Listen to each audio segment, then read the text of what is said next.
Hello. I am connected to my hotspot. Good morning, good morning.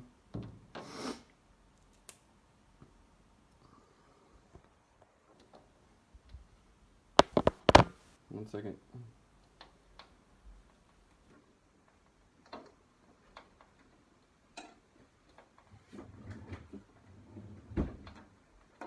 Good morning, you guys. Wave, hello. Hello, good morning. You probably thought, what was up? Did I drop the phone? Nope. See all the background stuff. Good morning, good morning. Okay. Good morning, Brad. Okay. Say good morning. Good morning. Good morning. Oops. Dang it. Confounded thing. There we go. Every time you say confounded, it makes me want to watch Lord of the Rings. Who says that? Confounded neighbors being in my business. I think Frodo. No. Bilbo. Right before the party. He's Welcome not a to the party. Girdle from Hardbuckle. Hardbuckle. Hardbuckle. He's a Baggins. Speaking And of we're party, nerds. welcome to the party. Mel, I'm dying to see a picture of you with your shaved head. I have to find it. I think I have one somewhere on Facebook. That was before cell phones were everywhere and we actually have real photos of it. And I have one of me playing music at the EMP in Seattle with Ira. Yeah. And I had a shirt that I had sewn with a giant anchor on it, and it's orange. And then when we were like in the first month of dating, we went to New York City. Remember? And I didn't have a shaved head then. You had really short hair though. I remember that because I'm sitting against a tree. We're very emo in that. I have my awesome leather, like white and red diagonal leather jacket. Yeah, I was probably wearing a scarf or something. We for sure had like white studded belts on and like definitely. skinny bootcut jeans. I had girl jeans. Oh yeah. I wore girl jeans for like emo kid. 2 years. I loved it. It was awesome. You got the right butt for it. Oh boy. Anyway. P.S. This is a random. Which one? The shaved head question, or you got another question for us? It is random. Okay. It is random. All right. Random. We about to start. I'm finna start. Good morning, Paul. Yo, Paul. What's up? Yeah. Yo, hey, yo. Okay, are we ready? You inspire me, bro. You inspire me. Okay. You ready? I believe so. So, okay. We're reading the top thing again, so we gotta try to... Okay. I'm just thinking. Got it. Let's do this. Oh, wait. Sorry, I said before I was done. Question, but would you guys be interested in seeing my new tattoo? And yes. Maybe not during this live, because it'll just distract us. So then send us an email. Not during the live. It'll make me go online and get an appointment to get a tattoo. Yeah, I know, so right? Don't do that. The listeners may. But do share it with us, just not right now. That'd be awesome. Can't deal with that distraction. Good distractions. Okay, you ready? I believe. Yeah. All right. Hello and welcome to the Anatomy of Marriage podcast. I'm your host, Melanie Studley. Good morning. My name is Seth Studley. I am a licensed marriage and family therapist, and today is day 29, and we're going to talk about chore charts, sex drive, and how to heal from hurtful words in marriage. If you're new here, welcome. We have over 200 shows covering all sorts of marriage and relationship topics, including our own journey of nearly getting divorced, which you can hear in season 1. And although I am a licensed therapist, yes I am, do not use this as real therapy. Go get help. Talk to somebody. We are so glad that you're here, and before we start, let's give a shout out to our sponsor, Audible. You can get a free audiobook at audibletrial.com/anatomy of marriage. We love audiobooks. We want you to get an audiobook. So go there, get the book, do us a fave, do yourself a fave. That's right. And today we're also going to drop an extra podcast that I recorded in the car, and I quote probably about 7 or 8 books in that, and it's about motivation, getting your stuff together, and how to be real. It's really good. I like it. I listened to it twice myself. But before we dive in, we're going to read our review of the day, which is from Hatisha Brown. All right. And it says, life-changing, heart emoji. Really helped our marriage and gave us better communication tools and grace in the midst of life craziness, kids, difficulties, and disappointments. So 5-star review. Thank you, Hatisha, for sending that in. Yeah. And we need to become friends. Seems like y'all will do cool stuff. Go to Costa Rica and be cool. Oh, yeah, Costa Rica. Anyway, so thank you for that review. If you like what we're doing, you can also review the show and we'll read it on the show. Can I get a raise of hands by the people in this room who have been to Costa Rica before? Oh, my gosh. Oh. You're an oppressive oligarchy. Now on to our questions. All right. Go ahead and read it. Okay. Melanie mentioned her chore chart and gratitude jar. I am in desperate need to get my kids and myself organized, especially with it being summer vacation now. I need to keep us on track, so starting now is ideal. I have 4 kids. They're 14, 10, 8, and 2. 3 boys and 1 girl. Any help on what to use and organize and write it out on? How should I go about setting it up? Plus, how to make and use a gratitude jar. Any input and ideas are greatly appreciated. Okay, I'm going to talk about this while you get the chore chart off the fridge. Just grab one chore chart off a fridge or whatever. Okay. Just really fast. BRB. So I did chore charts with our kids. Whoa. I did chore charts with our kids because our morning routine was really and every single morning it was like we forgot, or not we, but the kids would not do the same 3 things. Like Hattie wouldn't put her shoes on, which was really hard because she doesn't know how to tie her shoes. Mariner wouldn't like put his backpack, there was a lunchbox in his backpack, blah, blah, blah. So I decided I'm going to figure out what each kid needs to do and what time it needs to be done by, and then itemize each kid's chore chart thing per their needs and their stumbling blocks, if that makes sense. So what I did, because I love lamination and things like that, is I just wrote out, and if you're watching on Instagram and Facebook, you can see what I'm talking about, but I took a plain piece of, like, what is this called? Like white lined paper, just college ruled paper. This is actually not college rule, I think. But so I just wrote each kid's name with a Sharpie at the top, and it says Mariner's to-do list, and there's a box that says breakfast, one that says school clothes on, one that says backpack and lunch ready, one that says water bottle. And then next to each thing, there is a little square, and I drew these all by myself. And each morning, and then I had it laminated. I had each kid's laminated, and they're all slightly different.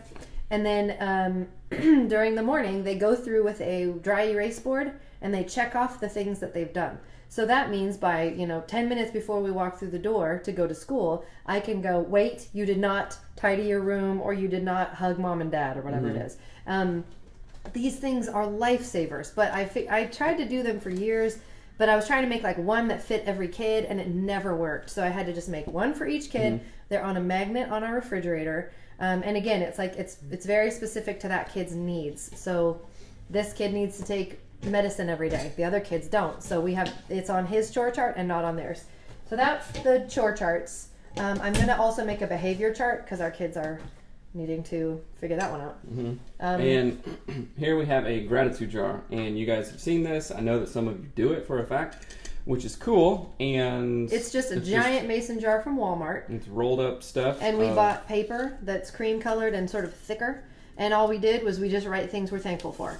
This and we roll them up just because it's fun. The kids enjoy it when they roll it up. But like the other fun thing about this is that we're unplugged here. You unplugged me. Oh. Every once in a while we go back and we read through our gratitude jar entries or whatever, and it's just really fun. So it says, this one is actually really sad. It says, June, we love you forever. June was the baby that I lost. So the kids write whatever they think of and whatever is in their heart.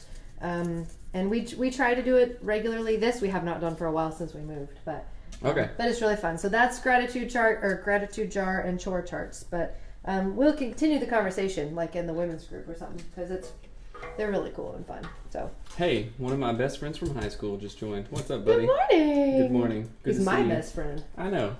Okay, let's see. Now we're going to jump into how do you guys? We're not going to talk about. No, it's not. Yeah, it's fine. How do you guys deal with a wife with a much lower sex drive than you? And this one came from the Facebook men's group.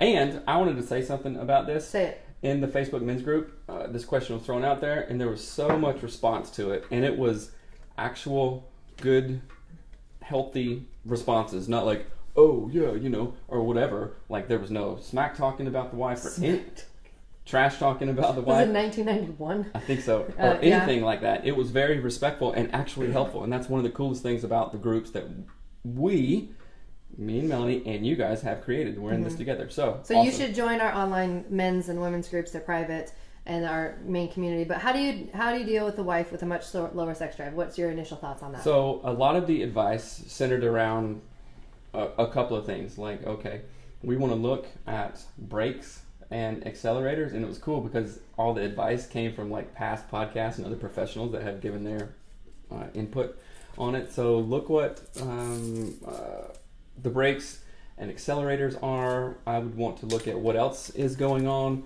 Are there kids? Are there other stresses? Do we have financial stress? Do you argue? Is there work stress? All kinds of stuff. Is the house clean? What type of day? Are there medical issues that are going on? So it sounds like you're saying look at sort of the biopsychosocial spiritual realm of that person, not just sex drive, but the whole person. Yes. Yes. So can you tell me what a female's perspective may be? Like, why would a woman have a lower sex drive? Well, it kind of goes back to things we've talked about before, where, for most women, and I'll speak generally, it's not for everybody, so don't get mad if you don't fall into this category, but for me, sex is biopsychosocial spiritual. It's all connected. So if you think you have, air quotes, done all the things you're supposed to do as a husband, meaning you went to work, you paid the bills, you played with the kids, but you've ignored, like, our relationship, you don't touch me, if you don't talk to me, but you think that you've done all of the things a man is supposed to do, and then you want to have sex with me. And then you're expecting it. Expecting what?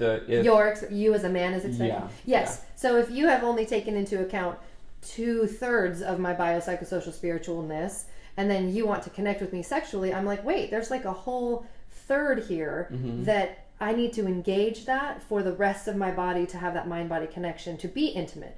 And so as weird as that, it's not weird.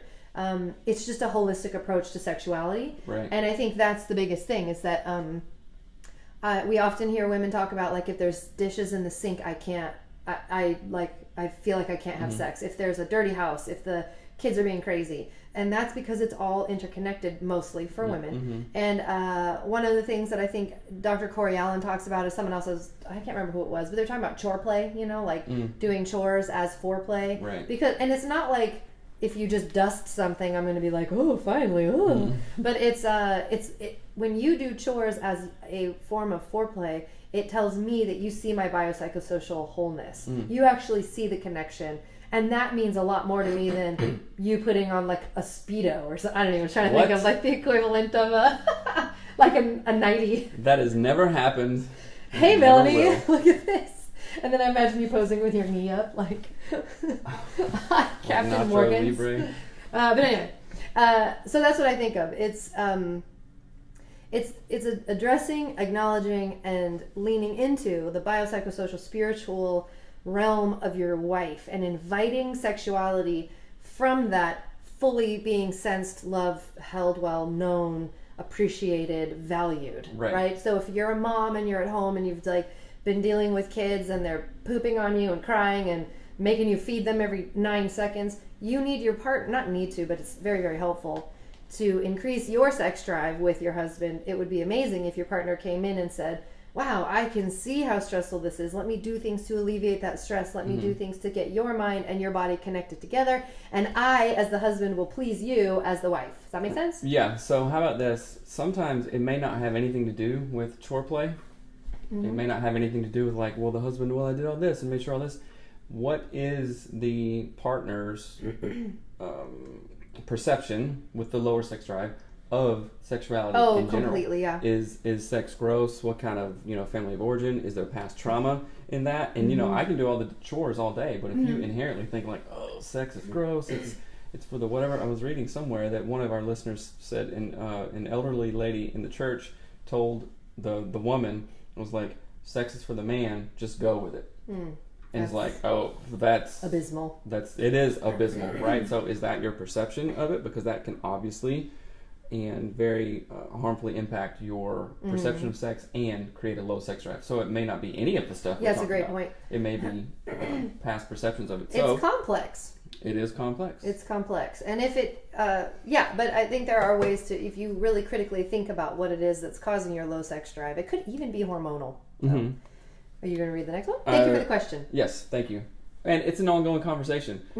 I would give really strong advice for men, especially who maybe grew up in the church, were more conservative, like, oh, well, this is a woman's duty, and that is about custody. That is like just bull crap. That is so stupid, and that's not going to increase. If I was near you, I'd. Right, that's not going to increase connection and pleasure and heightened It is certainly not going to give you intimacy. what you want. Right, so don't get weird and pissy about it and like expect things. Not saying that this guy may be doing that, but I'm just saying advice. I've done that before in the early things of our marriage. I was like, well, okay, it's just idiotic. I cracked myself. I guess so. I don't know why I said that. Okay, hello guys. I'm a big fan of your podcast. Thank you. I've been married for 2 years. My husband was my first and only sexual partner. Sex was and is great. However, during our first year of marriage, my husband had serious conflict, and on an impulse, he told me that his ex-girlfriend gave him the best oral sex, unlike me. They dated many years ago, and I knew this girl a little. I couldn't even say anything back then. I moved to my parents for some time, so they separated. Later on, we made peace. My husband apologized and told me he didn't mean it at all. He just wanted to insult me at the moment. He's not proud of that. Now, it's been almost a year, but I sometimes remember his words randomly, and yes, it can happen during sex. I just start picturing them together, which repulses and saddens me, and I need quite some time to get over it. I've tried to speak to him about that issue once. His only response was, I apologize, what else do you want me to do? It's not something I think about 24/7, but still it eventually comes up. Even though my husband tells me every day that he loves me, that I'm the best girl in the world, etc. Do you think I could ever erase those words from my memory on my own? Do I need to see a therapist? Thanks so much for your brilliant work. Best regards. All right, what's your perspective? Question. I had a couple thoughts that came up, and the story that popped into my head as I was reading that was the story of like how you were when we were first dating and married. Like, do you remember when I bought you the Leatherman? Yeah. And so I had gone, like, I don't know, it was Christmas maybe or your birthday, because it was like right when we first started dating, and I knew that Seth liked Leatherman tools, and I wanted to get him one because you had like lost one, or I don't even remember. I got stolen at a venue at a show I was playing at in California. Yeah, so I knew that you had wanted one. Okay. And but so what I did was I went out with my mom. I was like 19 at the time or something, and my mom and I went to REI and we picked out the nicest one. It had we spent time trying to figure out which one we thought Seth would like, and they are not cheap.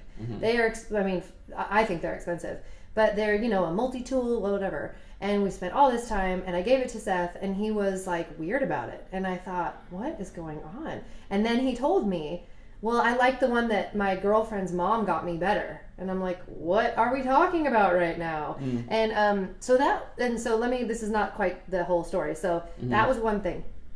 Then when we were getting married, like we were in the process of getting married, and he was touring and I was living in Olympia, and I had asked you to go through all your photos and just get rid of pictures of your ex-girlfriend. And you had told me that you had.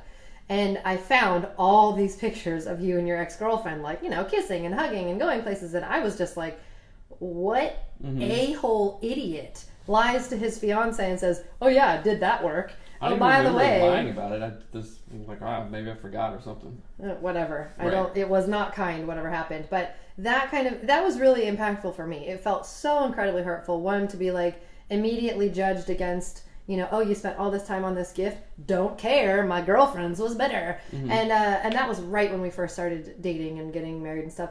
And it was really hurtful. And that's those really thoughtless words. I don't even think he was trying to hurt my feelings for sure, but it impacted me for a really long time. So that all to say, I understand how you're feeling. I get what you're going through in some way, right? But the second part of that is what I learned recently about apologizing is that I didn't understand how to apologize. So for years I didn't understand how to apologize, and I actually made a whole episode about it, so you can Google it or you can search it on our website at anatomyofmarriage.com. But I thought that I was apologizing for the behavior of something bad. So you say, when I get upset about it, he says, I apologize. What else do you want, right? So he said he apologized for the thing that he said to you. But what he's needing to apologize is the sadness that thing brings you. Right. And that sadness will come up. It will come up over and over again, right? And I think if he can acknowledge lovingly and kindly, you know what, I was a jerk, I'm so sorry, and I'm sorry it's making you sad again. And to have sort of kindness around that. Yeah. It's not that he may be saying, oh, well, I said it once, it's done, why are we talking about this crap? because I know that brings up things for him just from experience. You're like, it's a shame, it's fear shame dynamic. Exact. It is. Listen, that's in the past. I can't do anything about it. You're still like grinding me to like change it, and I can't do that, right? But here's where you need to say, listen, I understand that you apologize, and I'm thankful for that apology. However, there's still some hurt from it. So when I feel hurt from it, this is what I need. You can do the clearing structure. This is what I need from you in that. Just reassure me, say, you know, I've already apologized, so there's no need for that. But I understand the hurt that it's causing right now, and that is what I'm sorry for. Yeah, and I will say too that there is an amount of responsibility for, and this is something that I think is really important to say explicitly. You may have that trigger, that feeling, those thoughts. You will remember the words that he said. You do not necessarily need to hand your pain over to him. He can't fix it. He's already said he is sorry, but maybe what needs to happen now is. You have the trigger, you have the words in your head, you have the images in your head, and now you lead yourself into healing. You know that he didn't mean to say it. He's already said this. So he's done his due diligence, unless he's like a jerk about it. But then you now take responsibility and go, oh, these things popped up. In fact, I do not need to give them to my husband because he can't change it. He has apologized. He's done what he said he would do and needed to do. Now it's my turn to do what I need to do, right? And that might mean just journaling about it. You could even do like sort of ritualistic things. Sometimes this feels really good. Journal about it. Crumple up the thing you wrote and throw it in the trash or burn it in a fire. Like there are things you can do that go, okay, this memory is not going to, I'm not going to say change this forever, because eventually you've got to just get over that. And I know that sounds maybe a little bit harsh or whatever, but that memory is going to ruin years of your marriage if you let it. If you let it. Yeah, it's not, and you're not just saying, well, get over it. You're saying, process it, have a growth mindset, be strong. You are stronger than that mean thing that he said, right? I've said a bunch of idiotic things to you. Yeah, I was just going to say that. You guys would be shocked at the amount of mean things that Seth has said to me. I'm not laughing, but... Not either. Right. But I figured out that Seth does say things that he would never ever say to me normally when he's flooded. So if Seth is flooded and I have pushed his buttons to be flooded more, he will say the meanest things to me with all certainty, as if it is like a God-given truth in the universe that I am just this terrible B word of a person. But I know that that's not what he meant to say, and I know mostly that I pushed you. I am not innocent when it comes to our arguments, because I know all of your weak spots and I have like all of my knives in them. So, but we don't do that anymore, that's for sure. So, well, some of us sometimes. But I just want to say, I think it's really important to realize, like, you do have work in this, and yes, you will get better at this, and if you own it well and kind of process it well. I think you can erase those memories. You can heal from those, and just based on the question, I don't think you need to see a therapist if it's like everyday obsessive stuff that is really getting in the way of your sex life, of your emotional intimacy with your husband, of your perception of him and how you go to him or trust him or whatever, then you might want to. I don't know if it is from the question, but just from a therapist point of view, that's maybe something. Yes. Okay. Thank you for the question. Yes. And okay, let's see. I don't know how to apologize. You are not saying you are sorry for the... What? That's mine. You tell. If it has stars, that means that I wrote it for myself. Okay. Seth just read my notes. Yeah, sorry. So I want to touch on... We don't have any more questions in this thing, do we? Just that one. We can answer that one. Okay. No, we've talked about that before. So 2 days ago, I recorded a podcast in my car. And I like it when that happens. And I think I'm getting better at it because this one isn't as like rambly or like... You are actually sorted. I was going to ask you if the GABA helped, because it was the most clear, and you actually stayed on. Oh, you listened to it? Mm-hmm. I listened to it this morning. Sweet. Anyway, I'm taking a supplement called GABA, and it helps focus and stuff. And coincidentally, it burns fat and gives you more energy. So it's pretty good. Yeah, but so you were telling them about your podcast. Sorry. Yes. Okay. So we're going to release this show today, and then also a 20-minute little motivational thing. And sometimes I have a hard time about like thinking, oh, I'm a therapist, and we've been married. We're supposed to know it all and stuff like that. But that's bullcrap, because that's just comparing our relationship, ourselves, my career as an LMFT to something else that's over here. And I think what is so cool about what we do and the community that we've created, that you guys are a part of, and Facebook and Instagram and all that stuff, is we're just people trying to have a growth mindset, be motivated, and do the best that we can do. And I talk about that and talk about some resources that have helped me. So it may be a little motivational towards the guys. I don't know, just because I'm a guy. But wives, send it to your husbands if you think that these words are good. And I hope it's fun. I like doing little 20-minute short solo stuff like that. I encourage you to do it, to give some female perspective. Whatever. Yeah, I'll post that later today when I post this episode. But I also did want to say, too, this is a side note, but it's also important. I'm currently reading the book, The Power of Habit, or I'm listening to the audiobook. And it's really phenomenal. I highly recommend it. You can get your free audiobook if you visit audibletrial.com/anatomy of marriage. But the reason that I'm bringing up the audiobook is that it talks about habits and how habits can change the way we live if we know how to work with our habits. Mm-hmm. And one of the things it talks about is there's been scientific study around how AA works, so Alcoholics Anonymous. Mm-hmm. And there's all this research around how being in community, like Alcoholics Anonymous, helps generate real positive and like trackable change in your life, right? So if you did all of the things of AA, but you were not a part of the community, then you would have less success, right? So why I'm bringing that up is that we have our online communities on Facebook. We've got a general page, a private page, and then men's and women's pages. And I just really suggest and encourage you to head there, to be a part of these groups. We talk about all sorts of things. We talk about sex drive. My partner said this to me. They were mean, or I'm doing this, or my in-laws did that, or my sister did this. What do I do? And it's a community where everybody is for your marriage. Everybody is for your success, your personal growth. How can they help you? So it's something that is not really available in other Facebook spaces or online spaces where you can actually share your struggles without fear of being judged. You can also share your wins without fear of being like ridiculed because you care too much, right? So I would just really encourage you guys to check out our Facebook groups and to become part of them. Yeah, and one thing too, the little invite friends button.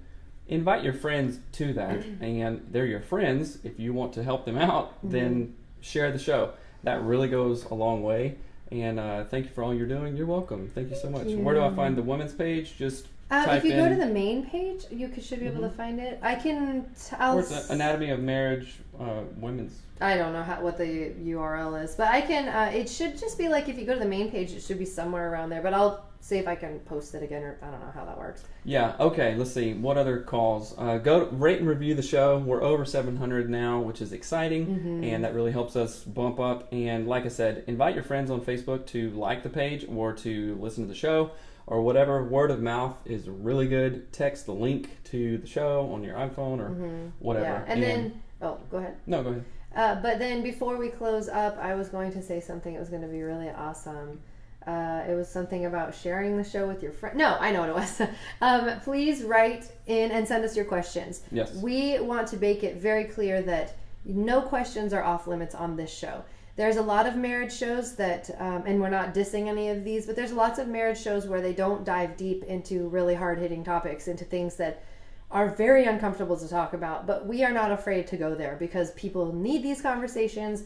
They need the small stuff, the big stuff, everything in between. So please send in your questions, and know you will not be judged. Know that this is a safe space and that we're here for your marriage. So, that's right. Yeah. All right, people. Go and have an awesome Thursday. We will see you tomorrow on Friday. All right.